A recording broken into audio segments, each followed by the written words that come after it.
मुठभर मावळे घेऊन लढला तो दुश्मनांना भिडला.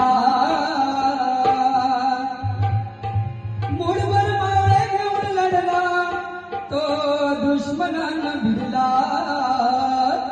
अफजल खान काय त्यानं सिंहाला बिघडला.